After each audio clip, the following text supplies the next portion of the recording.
Hello everyone, how you all? I hope you are doing very well my dear parents. ये RRB clerk का result आपका pre का कल आ चुका है एंड 24 सितंबर को, दैट मीन्स लगभग आपके पास 12 to 13 डेज बचे हुए हैं अभी अपने आरआरबी क्लर्क के मेंस के प्रिपरेशन के लिए। So this is a very important video जहाँ पर हम सारे सेक्शंस में आपको इन 10 to 12 डेज में क्या करना है जिससे कि आपका प्रॉपर पूरा मेंस का अच्छे से प्रिपरेशन हो सके एंड मेंस को ईजिली क्लियर कर सकें। ये वीडियो आरआरबी क्लर्क के लिए हेल्पफुल तो है ही, उसके बाद आपका RRB PO mains, IBPS clerk mains सबके लिए हेल्पफुल है, ठीक है। Before beginning the session let me tell you कि आरआरबी क्लर्क मेंस का जो लास्ट ईयर के पेपर्स है ना, प्रीवियस ईयर के मेमोरी बेस्ड पेपर, उनका लिंक यहाँ पर डिस्क्रिप्शन में रहेगा, उसको जरूर सबसे पहले अटेम्प्ट कर लीजिएगा। एक बार जाकर क्वेश्चंस देखिए, आप अपने अकॉर्डिंग करिएगा, या तो होल मॉक अटेम्प्ट करिए या सेक्शन वाइज अटेम्प्ट करिए। क्वेश्चन से एक बार क्वेश्चंस का लेवल एक बार जरूर देख लीजिएगा, ओके। कंप्यूटर की अगर बात करें तो मैंने आपको पहले भी बोला था, कोचिफाई का एक मैराथन वीडियो है। कोचिफाई एक चैनल है, एक रैंडम चैनल जो कि मुझे मिला था अपनी प्रिपरेशन के समय पर, लेकिन उसने मुझे बहुत ज़्यादा हेल्प की थी। सिर्फ एक वीडियो में ही सारे कॉन्सेप्ट्स क्लियर हो गए थे, तो उसका वीडियो का लिंक मैं आपको दे दूंगी, उसको एक बार आपको पूरी तरीके से अच्छे से फिनिश करना है। गाइडली का कंप्यूटर अवेयरनेस का पीडीएफ भी मैंने आपको प्रोवाइड किया हुआ था, 90 पेजेस का है वो पीडीएफ, लेकिन उसमें सारे के सारे कॉन्सेप्ट्स पूरी तरीके से क्लियर हैं। तो अपना एक टारगेट बनाकर चलिए ना कि अगर मेरे पास 10 डेज हैं, 12 डेज है, उसमें मैं उसको बांट लूँ। समझ लीजिए आप 9 डेज लेकर चलिए, 10 पेजेस आप डेली रीड करिए, उसके बाद जो समय बचेगा उसमें हम रिविजन कर लेंगे। इसलिए ये 2 काम जरूर कर लीजिएगा और कुछ मत करिए, कुछ भी नहीं। और उसके बाद जब ये 2 काम आपका हो जाएगा, आपको फ्री टाइम मिलता है या कुछ ऐसा टाइम मिलता है जिस समय पढ़ने का मन नहीं करता है ना, उस समय पर आप MCQs या लास्ट ईयर के क्वेश्चंस लगाया करिए, कंप्यूटर के भी, और अगर आप हिंदी सेक्शन अटेम्प्ट करेंगे तो उसके भी, ठीक है। ये आप करेंगे कंप्यूटर के लिए। उसके बाद बात करते हैं GA का, तो 6 मंथ्स को आपको अच्छे से प्रिपेयर करना होगा, अप्रैल टू सितंबर। जिसने अभी तक प्रिपेयर किया है, दैट मीन्स वो डेली वीडियोस देखते रहे हैं, अड्डा 247 को फॉलो किया है, या स्टडी IQ या whatsoever, monthly PDFs affairs cloud से पढ़ते रहे हैं, तो उनके लिए क्या है, सबसे इंपॉर्टेंट है रिवीजन, क्योंकि आपके दिमाग में भी बहुत ज़्यादा ओवरलोडिंग हो चुकी है जिसको आपको पॉलिश करना है, ठीक है। तो सबसे इंपॉर्टेंट आपके लिए है रिविजन।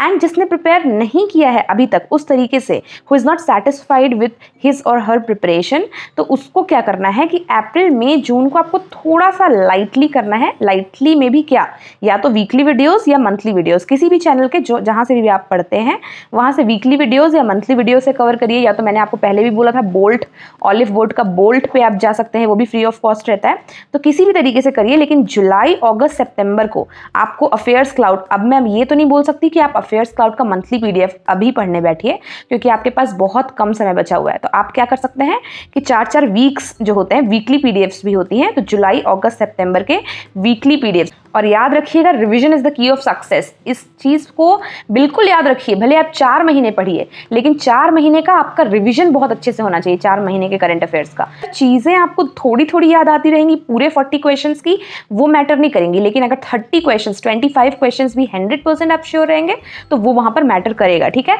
अगर अभी तक अफेयर्स क्लाउड का सब्सक्रिप्शन नहीं लिया होगा तो आपके पास अभी भी टाइम है, ले लीजिए, ताकि ये वीकली PDFs वगैरह जो है उसको आप इजिली एक्सेस कर सकें, ओके। लिंक डिस्क्रिप्शन में होगा, जाकर आप देख लीजिएगा। इंग्लिश पे मूव करते हैं, तो मेंस का मॉक टेस्ट यहाँ पर सबसे इंपॉर्टेंट है आपके लिए। इंग्लिश के मेंस के सेक्शनल मॉक्स आप दें। हमेशा मैं ये बात बोलती हूँ, क्यों बोलती हूँ, क्योंकि जो क्वेश्चंस आपको यहाँ पर मिलेंगे ना, वो क्वेश्चन कभी भी आपको किसी यूट्यूब वीडियो या किसी बुक में नहीं मिलेगा, जितने परफेक्ट मेंस के क्वेश्चंस आपको मॉक टेस्ट में मिल जाते हैं, ठीक है। मेंस लेवल RC इस तरीके से सर्च भी कर सकते हैं यूट्यूब वीडियो वगैरह में, मेंस लेवल के क्वेश्चंस करके। तो आप जितना हो सके उतना प्रैक्टिस करिए इंग्लिश में। वोकैब आपने जितना भी अभी तक करा हुआ है ना, वोकैबुलरी मेंटेन किया हुआ है, उन सब की रिवीजन करिए, कुछ भी आप नया मत करिए, ठीक है। रिवीजन कर लीजिए, रूल्स वगैरह अगर कहीं पर नोट डाउन किया होगा तो उसका रिवीजन कर लीजिए। और एक बहुत इंपॉर्टेंट चीज़ है जो कि आप अभी से कर सकते हैं, सबसे ज़्यादा ना हमारी नेगेटिव मार्किंग जनरली इंग्लिश में होती है, क्योंकि हमें लगता रहता है सही है बट गलत हो जाता है, ठीक। हम जाने अनजाने में गेस वर्क कर देते हैं। अभी से ही जो सेक्शनल मॉक टेस्ट देंगे ना, वहाँ पे मैं इसलिए भी बोलती हूँ क्योंकि यहीं पे आपकी प्रैक्टिस होगी कि आप 100% एक्यूरेटली आंसर करिए। अगर आपको 20 क्वेश्चन बन रहा है, सिर्फ 25 क्वेश्चन बन रहे हैं, उसको एक्यूरेटली करिए, मतलब कि बिल्कुल सही हो, इस तरीके की हैबिट बनाइए। ग्रेजुअली एक स्टेज अपने आप आ जाएगा कि जितनी चीज़ें आपने की रहेंगी ना वो सही ही निकलेगा, ठीक है। तो ये ज़रूर कर लीजिएगा क्योंकि बहुत ज़्यादा मार्क्स हमारे डाउन हो जाते हैं नेगेटिव मार्किंग की वजह से। मेंस लेवल के एरर डिटेक्शन क्वेश्चन हर दिन सॉल्व किया करिए, 20 क्वेश्चंस डेली, ठीक है, क्योंकि बहुत सारे क्वेश्चंस वहाँ पर होते हैं जिसमें कि एरर डिटेक्शन एक पार्ट होता है। तो इसलिए एरर डिटेक्शन के क्वेश्चंस ढूंढकर 20 क्वेश्चंस डेली सॉल्व किया करिए।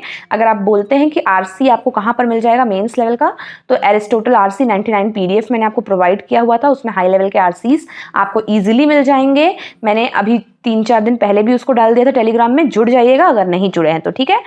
और आपको बहुत सारे क्वेश्चंस अड्डा के जो ऐप है ना, अड्डा 247 का, वहाँ पे क्विजेस के रूप में बहुत सारे क्वेश्चंस मिल सकते हैं, तो वो भी आप ज़रूर कर सकते हैं। आपको कहीं से भी क्वेश्चंस मिले, आपको प्रैक्टिस करने से मतलब है, ठीक है। उसके बाद अगर जो स्टूडेंट्स हिंदी दे रहे हैं तो हिंदी के आपको सबसे इंपॉर्टेंट है कि आपके पास कोई बुक होना चाहिए जिसमें लास्ट ईयर के सारे एग्जाम्स के प्रैक्टिस सेट्स हों, ठीक है। आरआरबी पीओ क्लर्क मेंस के प्रैक्टिस सेट्स हों, ऐसी बहुत सारी बुक्स आती हैं तो आप ले सकते हैं, ठीक है।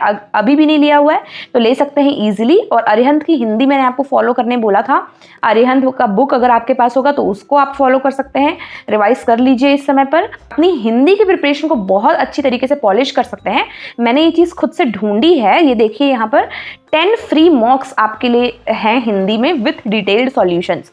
इससे आपको ना समझ में आ जाएगा कि आखिर कौन कौन से टॉपिक्स आते हैं। बहुत सारे टॉपिक्स ऐसे हैं जो हम ज़बरदस्ती में भी पढ़ लेते हैं, तो वो नहीं करना है हमको। एक बार आप ये सारे मॉक टेस्ट देकर देखिए, आपको अंदाज़ा लग जाएगा कि इस पैटर्न में क्वेश्चंस वहाँ पर रहते हैं, ठीक है। आपको जहाँ पर भी इस तरीके के फ्री मॉक टेस्ट देने को मिले हिंदी सेक्शन के, ज़रूर दीजिएगा, क्योंकि इस समय पर हिंदी और कंप्यूटर की प्रिपरेशन प्रैक्टिस सेट्स, एमसीक्यूज, इनसे बहुत ज़्यादा बेटर हो सकती है, ठीक है। तो हिंदी के लिए आप ये करिएगा। क्वांट की बात करते हैं तो अभी तक आपने जो भी चैप्टर्स पढ़े होंगे ना, जो भी chapters like simplification, approximation, quadratic equation, arithmetic के सारे चैप्टर्स आप सबका एक बार रिवीजन कर, कॉन्सेप्ट्स आप पूरे क्लियर करेंगे। कहाँ से? करियर डिफाइनर के सिंगल टॉपिक बेस्ड जो लॉन्ग वीडियोस होते हैं ना, एक वीडियो रहेगा जिसमें पूरा का पूरा सिंप्लीफिकेशन, एक वीडियो रहेगा जिसमें पूरा का पूरा टाइम एंड वर्क, इस तरीके के बहुत सारे चैप्टर्स के सारे वीडियोस इस तरीके से डले हुए हैं, SICI वगैरह सारे, सब कुछ आप कवर करिए। एक दिन एक चैप्टर इस तरीके से लेकर कवर करिए, ठीक है। इससे आपका बेस्ट रिवीजन भी हो जाएगा और सारे कॉन्सेप्ट्स क्लियर हो जाएंगे। बोल रही हूँ कि आप सिंगल वीडियो देखें क्योंकि इसका लेवल बहुत ही हाई नहीं रहता है। आरआरबी क्लर्क मेंस वगैरह का, IBPS PO mains, SBI PO mains, इनसे बहुत नीचे रहता है, तो आप इजीली यहाँ से प्रिपरेशन कर सकते हैं, ओके। मेंस के मॉक टेस्ट जो होते हैं वहाँ से आप सेक्शनल मॉक क्वांट का भी दीजिएगा और उसको सबमिट कर दीजिए और पूरे के पूरे क्वेश्चन अटेम्प्ट करिएगा। ऐसा नहीं कि हम टाइमर बेस्ड कर रहे हैं, जितना किया उसके बाद छोड़ दिया, नहीं, सबमिट करके पूरे क्वेश्चंस को अटेम्प्ट करिएगा। मेरा यहाँ मेन मोटिव आपको मेंस के क्वेश्चन सॉल्व करवाना है, ठीक है। उसके बाद जो भी शॉर्ट ट्रिक्स आपने पढ़ी होगी, फॉर्मूलाज, परसेंटेज टू फ्रैक्शन का कन्वर्शन, ये सारे मैंने आपको पहले भी टेलीग्राम में भेजा हुआ है, फिर से भेज दूंगी, जो मेरे सेल्फ नोट्स थे परसेंटेज टू फ्रैक्शन कन्वर्शन के। तो बाकी आपने जो भी short tricks, formula, squares, cubes, इन सब को पढ़ा होगा, सबकी रिवीजन आपको करना ज़रूरी है, ओके। और DI का भी एक वीडियो डला हुआ है, सारे टाइप्स के DIs भी कवर कर लीजिएगा। एरिथमेटिक के टॉपिक्स मत छोड़िएगा क्योंकि DI जो है वो मेंस का एरिथमेटिक के टॉपिक्स पर बेस्ड बहुत ज़्यादा आता है, ठीक है, तो इसको मत छोड़िएगा। अब बात करते हैं रीजनिंग में लास्ट ईयर के मेमोरी बेस्ड पेपर्स आपको सॉल्व करने हैं, जहाँ से आपको पजल्स सॉल्व करनी है, ठीक है। मैंने मेमोरी बेस्ड पेपर्स का तो आपको लिंक दिया ही हुआ है, आप सिर्फ ये देखिए कि किस टाइप के पजल्स आते हैं। आपके दिमाग में हो सकता है ना कि मेंस बहुत हाई लेवल का यहाँ पर आएगा, तो मैं ऐसा इसलिए बोल रही हूँ ताकि आप खुद जाकर देखें कि पजल्स किस लेवल के आते हैं, ताकि आपको एक बूस्ट मिले कि हाँ मैं सॉल्व कर सकता हूँ, ठीक है। उसके बाद मॉक टेस्ट सेक्शनल यहाँ पर भी आपको देना है मेंस का, जितने क्वेश्चन अटेम्प्ट कर सके उतने करिए। इनपुट आउटपुट के बारे में स्पेशली बोल रही हूँ कि ये टॉपिक आता ही आता है। बहुत सारे स्टूडेंट्स इसको प्री में नहीं पढ़ते हैं क्योंकि प्री में नहीं आता है, जनरली आजकल देखने को मिलता है प्री में नहीं आता है, लेकिन मेंस में ये आता ही है। और जब आपको कई बार पजल्स वगैरह नहीं बनते रहते हैं ना, तो ये आपको बचा ले जाता है, आपको मार्क्स दिला जाता है, ठीक है। तो इनपुट आउटपुट ज़रूर पढ़ लीजिएगा, ओके। और मेंस लेवल ऐसा नहीं कि बहुत हाई लेवल का आएगा, वहाँ पर इनपुट आउटपुट सॉल्व करने लायक रहता है, ठीक है, थोड़ी सी प्रैक्टिस की ज़रूरत है। वर्बल रीजनिंग के लिए चैनल मैंने आपको बताया था मेरिट शाइन, इसको ज़रूर आप वहाँ से कॉन्सेप्ट्स अपने क्लियर कर लीजिए। Statement, assumptions, causes and effects, courses of actions, ये सारे जो टॉपिक्स होते हैं ना, सब अपने क्लियर कर लीजिए। उसके बाद आपको जहाँ से भी इसको सॉल्व करने का मौका मिले आप सॉल्व करिए, देखिए कि आपको समझ में आया है या नहीं आया। 10 दिन में आपको समझ में आ जाएगा ना कि आप कर सकते हैं या नहीं कर सकते हैं। उस 10 दिन के बाद आप डिसाइड करिए मेंस एग्जाम में से अटेम्प्ट करूंगा या नहीं करूंगा। तब तक आप इसके पीछे थोड़ा सा एफर्ट्स लगाइए, आपको 10 डेज बाद समझ में आएगा कि मुझे इसे करना है या नहीं करना है। क्योंकि ऐसा नहीं करना है हमें कि हम नहीं ही कर पा रहे हैं और वहां जाके जबरदस्ती गेस वर्क में पूरी नेगेटिव मार्किंग हमने कर दी। तो इसलिए थोड़ा सा इस पे ध्यान दीजिएगा। ओके, कोडिंग डिकोडिंग जो भी पैटर्न बेस्ड सिंबल बेस्ड होती है, बिल्कुल सिंपल आए ये हम थोड़ा नहीं मान सकते हैं। सिंपल तो हमको आती ही है चाइनीज कोडिंग डिकोडिंग, थोड़ी सी पैटर्न बेस्ड और पैटर्न बेस्ड सिंबल बेस्ड वगैरह की प्रैक्टिस हम यहाँ पर कर लेंगे। मेंस लेवल सिलॉजिज्म और इनइक्वालिटीज के क्वेश्चंस ढूंढ के हम प्रैक्टिस कर लेंगे। ब्लड रिलेशन वगैरह के क्वेश्चंस भी नहीं छोड़ेंगे। अंकुश सर की क्लासेस से आप बहुत ज़्यादा हेल्प ले सकते हैं। आप सिर्फ सर्च करिएगा इस तरीके से ही कि clerk mains, RRB clerk mains, puzzles, इस तरीके से जो आपके मन में आए ना, इस तरीके से रिलेटेड टॉपिक सर्च करिए और आगे लिख दीजिएगा अंकुश सर, ठीक है, अंकुश लांबा। तो जो भी आपके सामने वीडियोस आएंगे उससे आप क्वेश्चंस इजीली प्रैक्टिस कर सकते हैं। जो चीज़ें मैंने आपको बोली ना, हो सकता है आपके माइंड से कुछ चीज़ें स्किप हो जाए, तो जो ये वीडियो है इसका स्क्रीनशॉट लेकर अपने पास रख लीजिए। आप टिक लगाते जाइए कि मैंने ये चीज़ें कर ली, हाँ मेरी ये चीज़ें कवर हो गई, ठीक है। तभी आपको एक्चुअल इफेक्ट समझ में आएगा। सिर्फ वीडियो देखकर और आप चले जाएंगे उससे समझ में नहीं आएगा, और वीडियो बनाने में बहुत एफर्ट्स लगते हैं। Please like and subscribe to the channel if you like the video. Okay, mock आपको अभी 7 डेज तक देते रहने हैं, ठीक है। ऐसा नहीं करना है कि प्रीलिम्स के मॉक्स आप छोड़ देंगे।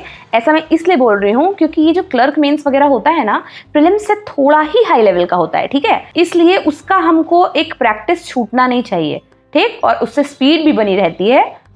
इसलिए प्रीलिम्स के मॉक्स आप दिया करिए, 1 घंटा आपको देना है, आप दिया करिए, और टाइम टाइम पर आपको मेंस के सेक्शनल मॉक्स देने हैं, ठीक है। That was all my dear aspirants.